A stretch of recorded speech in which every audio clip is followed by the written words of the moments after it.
रसिक हो, दीनानाथ जेव्हा रियाज करत तेव्हा छोटी लता त्यांच्याजवळ बसायची, खेळत असायची आणि दीनानाथ जे आपल्या शिष्यांना शिकवायचे ते ती लक्षपूर्वक ऐकायची.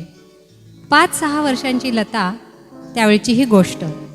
दीनानाथ आपल्या शिष्याला पुरिया धनाश्री हा राग शिकवत होते आणि त्यांना काही रियाज करायला देऊन दीनानाथ बाहेर पडले.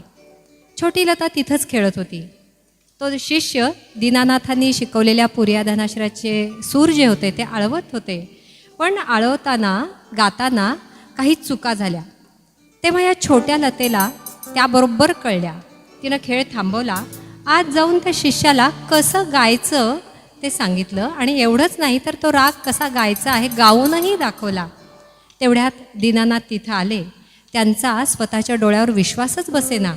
त्यांनी ताबडतोब आपल्या पत्नीला बोलावून घेऊन सांगितलं, आपल्या घरात एक उत्तम गायक आहे आणि आपल्याला पत्ताच नाही.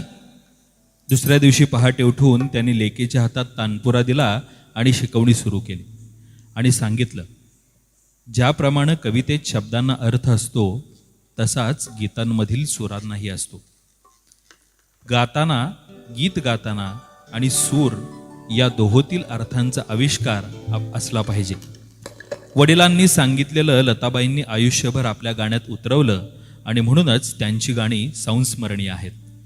गीत आणि सूर या दोहोतील अर्थाचा आविष्कार दाखवणारं आणि आपल्या मनाला ताजंतवानं करणारं हे गीत म्हणजेच मेंदीच्या पानावर. ऐकूया.